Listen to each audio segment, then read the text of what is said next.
નમસ્કાર વિદ્યાર્થી મિત્રો, હું આપની સમક્ષ વિવેક સવરિયા વિસ્કુએ સર આપ સર્વનું આપણી મનગમતી YouTube channel ocean coaching classes પર હાર્દિક હાર્દિક સ્વાગત છે। ત્યારે મિત્રો ધોરણ 10 વિજ્ઞાન ચેપ્ટર નંબર 4 લેક્ચર નંબર 4 પાઠ 11 માં આપણે મળ્યા છીએ।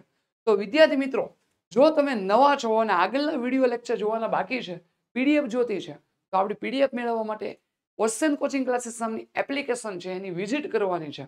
અને વિઝિટ કરવા માટેની લિંક ઉપર તમે ઓકે આપશો, ડિસ્ક્રિપ્શન બોક્સમાં આપી છે, તો તમે આસાનીથી એ વિડીયોને મતલબ પીડીએફ ડાઉનલોડ કરી રાખશો અને એપ્લિકેશન પણ ડાઉનલોડ કરી લેશો। સાથે સાથે આ વિડીયો લેક્ચર આપણા ચેનલ ઉપર મુકાઈ ગયેલા છે, એને તમારે જોવાના બાકી છે તો આપણી પ્લેલિસ્ટ પણ છે, એનો તમે એકવાર વિઝિટ કરો। ધોરણ 10ના તમામ વિષયના તમને ધોરણ 10ના તમામ વિષયના વિડીયો લેક્ચર પણ આપણી યુટ્યુબ ચેનલ પર મળી રહેશે અને પીડીએફ પણ આપણી એપ્લિકેશન પરથી મળી રહેશે। તમે સ્વાધ્યાય પોથીના સોલ્યુશન જોતા હો, એકમ કસોટીને જોતું હોય, તમામ પ્રકારનું સોલ્યુશન આપણી આ એપ્લિકેશન ઉપરથી મળી રહેશે, પીડીએફ મળી રહેશે અને વિડીયો લેક્ચર આપણે ચેનલ પરથી મળી રહેશે। તો વિદ્યાર્થી મિત્રો, અહીંયા આપણે પાઠ 11 વિદ્યુત લેક્ચર નંબર 4 તરફ આગળ વધીએ એ પહેલા તમારે જો ચેનલને સબસ્ક્રાઇબ કરવાની બાકી છે, વિડીયોને લાઈક અને શેર ખાસ કરો, તો એકવાર ફરીથી બાકી છે તો કરી દેજો। તો આવો પાઠ 11 વિદ્યુત લેક્ચર નંબર 4 આપણે ગયા લેક્ચરમાં લેક્ચર નંબર 3 ની અંદર જોયું સરસ મજાનું શ્રેણી જોડાણની સાબિતી। જો મિત્રો શ્રેણી જોડાણ આ ચેપ્ટરમાંથી ન પૂછાય ને તો મનમાં ફિટ કરી દેજો, સમાંતર જોડાણ આવે ને આવે છે। આ એટલો મહત્વનો પ્રશ્ન છે, તો આને શું કરવાનું? તો સમાંતર જોડાણ સમજાવી તેના સમતુલ્ય અવરોધનું સૂત્ર ધારવું। તો શ્રેણી જોડાણ એટલે કેવું જોડાણ હતું કે વિદ્યુત પ્રવાહને વહેવા માટે એક જ માર્ગ હતો, અને સમાંતર જોડાણ એટલે એવા પ્રકારનું જોડાણ કે જેમાં વિદ્યુત પ્રવાહને વહેવા માટે અનેક માર્ગો હોય છે, રાઈટ। અને અહીંયા જે તમને જોડાણ મળે છે એ વિદ્યુત સ્થિતિમાનના તફાવતના સમપ્રમાણમાં હોય છે। તમે આકૃતિ તમે જોઈ શકો છો। આને આધારે આપણે સરસ મજાની વ્યાખ્યા આપી દઈએ। ચાલો, શું છે?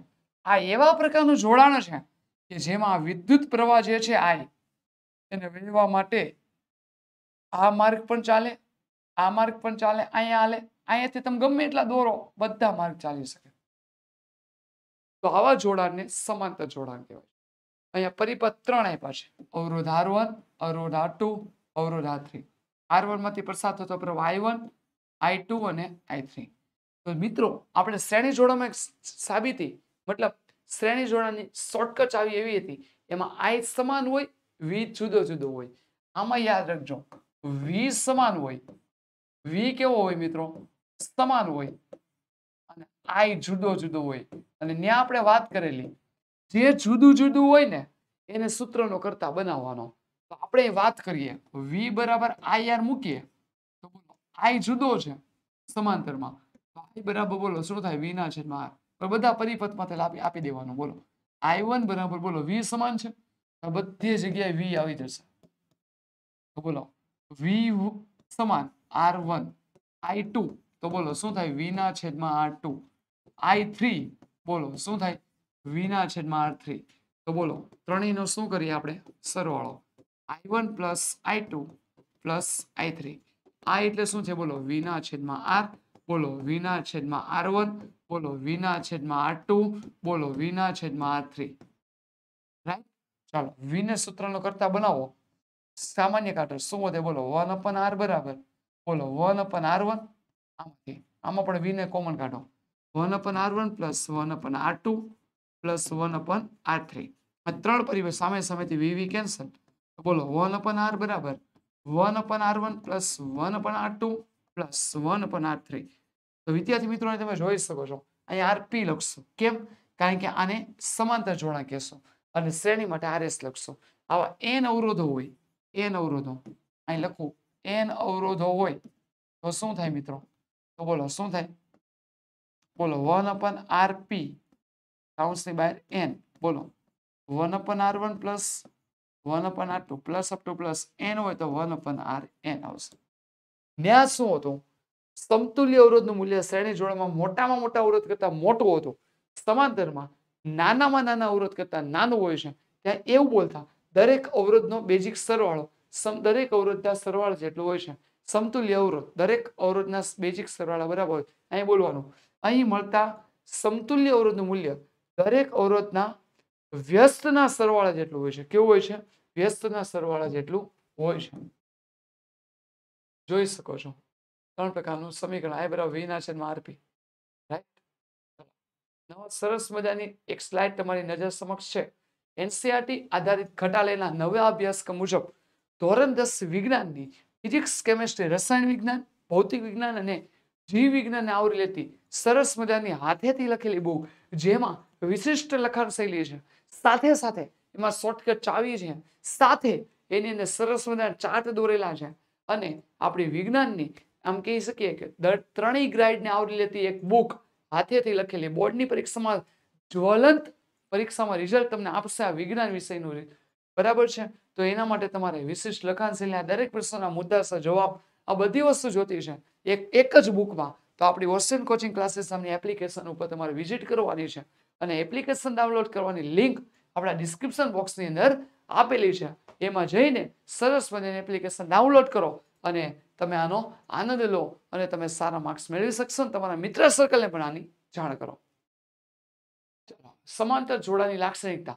જેવી લાક્ષણિકતા આપણે શ્રેણી જોડાની જોયેલી, સેમ ટુ સેમ આનાથી વિરુદ્ધ આપણે સમાંતરની જોડશું. ત્યાં બોલતા સમાંતર જોડાની અંદર આપણે પહેલો પોઈન્ટ લખવાનો કે અહીંયા દરેક અવરોધને, મતલબ દરેક અવરોધમાંથી પસાર થતો પ્રવાહ, એટલે કે અહીંયા પ્રવાહને પસાર વિદ્યુત પ્રવાહને વહેવા માટે અનેક માર્ગો હોય છે. બીજું, તે અહીં મળતા દરેક અવરોધનું મૂલ્ય, એટલે કે સમતુલ્ય અવરોધનું મૂલ્ય દરેક અવરોધના કેવા હોય છે? દરેક અવરોધના નાનામાં નાના અવરોધ કરતા નાનું હોય છે. ત્રીજો પોઈન્ટ, અહીં સમતુલ્ય અવરોધ એ દરેક અવરોધના વ્યસ્તના સરવાળા જેટલો હોય છે. રાઈટ છે. અહીં વિદ્યુત સ્થિતિમાનનો તફાવત સમાન હોય છે અને વિદ્યુત પ્રવાહ જુદો જુદો હોય છે. આ કઈ લાક્ષણિકતા થઈ ગઈ? બોલો. સરસ મજા અવરોધના સમાંતર જોડાણની લાક્ષણિકતા. અહીં લખ્યું છે સમાન મૂલ્ય R ધરાવતા, આ સૂત્ર યાદ રાખજો ને, દાખલા આવશે, ધરાવતા n અવરોધને પ્રથમ શ્રેણીમાં જોડ્યા, ત્યારબાદ સમાંતરમાં જોડ્યા. દરેક કિસ્સામાં સમતુલ્ય અવરોધ શોધો. શ્રેણી માટેનું સૂત્ર તમને આવડે છે, n વખત R1 + R2. સમાંતર જોડાણ માટે પણ આવડે જ છે, RP બરાબર 1/R1 + 1/R2. રાઈટ. n વખત કીધું તો 1/Rn લખી દેવાનું. બોલો, બધાનો આપણે સમાંતર જોડાણ લઈ લઈએ n વખત, તો RP બરાબર શું થાય? 1/RP = n/R. તો બોલો, સૂત્ર કયું થાય? બોલો, RP બરાબર R/n, જેને સમાંતર જોડાણ માટેનું સૂત્ર કહે છે. કોને માટેનું સૂત્ર કહેવાય? સમાંતર જોડાણ માટેનું શું કહે છે મિત્રો? સૂત્ર કહે છે. શ્રેણી જોડાણના ફાયદા અને ગેરફાયદા. ફાયદો પેલો આવડે છે.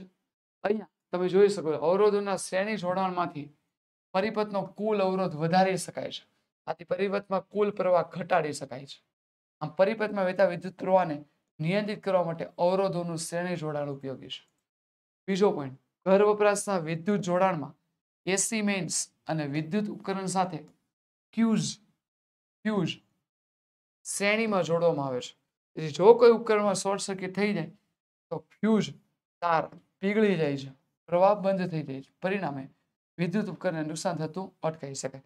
એટલે કહેવાનો મતલબ એ છે કે આમાં વિદ્યુત પ્રવાહ બંધ થઈ ગયો હોય તો બાકીના ઉપકરણને નુકસાન થતું અટકે છે. અવરોધોના શ્રેણી જોડાણના ગેરફાયદા જણાવો. ગેરફાયદો એ છે કે આમાં છે ને 3 બલ્બ જોડેલા હોય આમાં, બરાબર છે, તો દરેક બલ્બને 80 વોલ્ટ જ મળે છે. આથી ત્રણેય બલ્બ ઝાંખા દેખાય છે. 240 હોય તો દરેક એક ઘણા એવો હોય, ઘણા બલ્બને વધારે જોતો વોલ્ટેજ એ મળી નથી શકતો. બીજું, કોઈ એક ઉપકરણ ખરાબ થઈ ગયું હોય તો બાકીના ઉપકરણમાં ભંગાણ પડે તો પ્રવાહ વહેતો નથી. આથી બાકીના ઉપકરણો પણ કામ કરતા બંધ. એટલે એક ઉપકરણ બંધ થઈ જાય તો બાકીના ઉપકરણને પ્રવાહ મળતો નથી, કામ કરતા કેવા થઈ જાય છે? બંધ થઈ જાય છે. કેમ કે પ્રવાહને વહેવા માટે એક જ માર્ગ છે. ચાલો, સમાંતર જોડાણના ફાયદા અને ગેરફાયદા. ઓલા જે લખ્યા હતા એનાથી વિરુદ્ધ લખવાના. ચાલો, હું આમને કહી દઉં છું. સમાંતર જોડાણના ફાયદા, અને વિદ્યુત પ્રવાહ વહેવા માટે અનેક માર્ગો હોય છે. રાઈટ. અને ગેરફાયદો શું છે? તો અહીંયા નાનામાં નાના અવરોધ કરતા મૂલ્ય કેવું મળે છે? નાનું મળે છે. ઘરેલું વિદ્યુત પરિપથમાં કયા પ્રકારનું જોડાણ હોય છે તેના ફાયદા જણાવો. તો સમાંતર જોડાણ વાળા પરિપથમાં કુલ વિદ્યુત પ્રવાહની દરેક ઉપકરણમાં વહેંચણી થાય છે. પરિપથનો કુલ અવરોધ ઘટે છે. જુદા જુદા ઉપકરણોના પાવર રેટિંગ પણ કેવા હોય છે? જુદા જુદા હોય છે. તેથી તેને જરૂરી વિદ્યુત પ્રવાહ પણ જુદો જુદો હોય છે. સમાંતર જોડાણમાં પ્રવાહની વહેંચણીને લીધે દરેકને જરૂરી વિદ્યુત પ્રવાહ મળી રહે છે, તેઓ યોગ્ય રીતે શું કરી શકે છે? કાર્ય કરી શકે છે. બીજું, સમાંતર પરિપથમાં દરેક વિદ્યુત ઉપકરણને 220 વોલ્ટ મળે છે. તેથી દરેક ઉપકરણ કોઈ મુશ્કેલી વગર યોગ્ય રીતે કાર્ય કરી શકે છે. કે એને જેટલો જોતો છે એટલો મળી જાય છે, એટલે કાર્ય પણ કરી શકે છે. આમાં કોઈ એક સતીને કારણે કોઈ ઉપકરણ બંધ થઈ જાય તો બાકીના ઉપકરણો પણ તેની અસર થતી નથી. બાકીના ઉપકરણ સારું રહે છે. કેમ? સમાંતર જોડાણમાં બધાનો માર્ગ કેવો હોય? જુદો જુદો હોય. સમાંતર પરિપથમાં દરેક ઉપકરણને પોતાની સ્વતંત્ર કળા હોવાથી બીજા ઉપકરણોને ખલેલ પહોંચાડ્યા સિવાય કોઈ પણ ઉપકરણને ચાલુ બંધ કરી શકાય છે. ઘર વપરાશના જોડાણમાં સમાંતર જોડાણના ફાયદા. આને લીધે કુલ અવરોધ ઘટે છે. જુદા જુદા ઉપકરણોના પાવર રેટિંગ કેવા હોય છે? જુદા જુદા. એટલે દરેકને પાવર રેટિંગ અલગ અલગ મળી જાય. જો પાવર 3 બલ્બો હોય ને ત્રણેય બલ્બમાં અલગ અલગ રેટિંગ મળી જાય તો એના પ્રમાણમાં એ શું કરી શકે છે? પ્રકાશ આપી શકે છે. ચાલો, બીજું હું કીધું, કોઈ ઉપકરણ બંધ થઈ જાય તો બાકીના ઉપકરણો પણ કોઈ અસર થતી નથી. એનો ફાયદો છે. ચાલુ બંધ પણ તમે કરી શકો છો. ચાલો વિદ્યાર્થી મિત્રો, ઓશન કોચિંગ ક્લાસીસ નામની એપ્લિકેશન ડાઉનલોડ કરવાની લિંક આપણા ડિસ્ક્રિપ્શન બોક્સમાં આપેલી છે. એને પહેલા ડાઉનલોડ કરી લો તો તેમાં તમને સરસ મજાની ધોરણ 3 થી 12 ના બધા જ વિષયના સમજૂતી, સ્વાધ્યાય, સ્વાધ્યાયન પોથી, ગાલા સ્વાધ્યાય પોથી, બેંક અસાઇનમેન્ટ, પ્રશ્નપત્ર અને બીજું ઘણું બધું અને લાઈવ લેક્ચર દરમિયાન મળતી સરસ મજાની આઈએમપી પ્રશ્નપત્રોની આઈએમપી પ્રશ્નોની પીડીએફ અને એકમ કસોટીના પણ પીડીએફ તમને મળી રહેશે. તો તમારે ખાસ કરીને ઓશન કોચિંગ ક્લાસીસ નામની એપ્લિકેશન ડાઉનલોડ કરવાની લિંક ડિસ્ક્રિપ્શન બોક્સમાં આપેલી છે. તમારા મિત્ર સર્કલને જાણ કરો, તે લોકો પણ આ એપ્લિકેશન ડાઉનલોડ કરશે તો તમને જરૂર ને જરૂર સારું એવું રિઝલ્ટ મેળવી શકશો. વિદ્યુત સાધનોને બેટરી સાથે શ્રેણીમાં જોડવા બદલે સમાંતરમાં જોડવાથી કયા ફાયદા થાય છે? જ્યારે દરેક વિદ્યુત સાધનનો અવરોધ જુદો હોય અને કાર્ય થવા પ્રવાહ કેવો હોય છે? જુદો, તો તેને સમાંતર જોડવાથી પરિપથનો કુલ અવરોધ ઘટે છે અને બેટરીમાંથી વહેતો વિદ્યુત પ્રવાહ પણ ઊંચો હોય છે. આમ દરેક વિદ્યુત સાધનને જરૂરી વિદ્યુત પ્રવાહ મળી રહે છે. શ્રેણી જોડાણમાં આવું શક્ય નથી, કારણ કે શ્રેણી જોડાણમાં કુલ અવરોધ કેવો થાય છે? ખૂબ વધી જાય છે. પરિણામે બેટરીમાંથી વહેતો વિદ્યુત પ્રવાહ ઘટી જાય છે. કહેવાનો મતલબ એ છે કે જો એક શ્રેણી સાથે જોડેલું હોય તો એનું ડાયરેક્શન એક સાથે જ હોય, શ્રેણીમાં જ હોય, સિરીઝમાં હોય, એટલે એને વિદ્યુત પ્રવાહ બહુ વધારે જોશે. એટલે યોગ્ય રીતે દરેક ઉપકરણ કાર્ય કરી શકતા નથી. એની સાથે બેટરી જોડેલી હોય જેથી કરીને સરળતાથી પ્રવાહ મળી શકે છે. શ્રેણી જોડાણ અથવા સંયોજનમાં દરેક વિદ્યુત સાધનને સમાન વોલ્ટેજ જેટલો મળતો નથી, કારણ કે બેટરીના વોલ્ટેજ જોડેલા વિદ્યુત સાધન વચ્ચે શું થાય છે મિત્રો? વેચાઈ જાય છે. અને કોઈ એક ખામીને લીધે વિદ્યુત સાધન કાર્ય કરતું બંધ થઈ જાય તો વિદ્યુત સાધનોને કોઈ અસર થતી નથી. તેથી તેઓ મુશ્કેલી વગર શું કરી શકે છે મિત્રો? કાર્ય કરી શકે છે.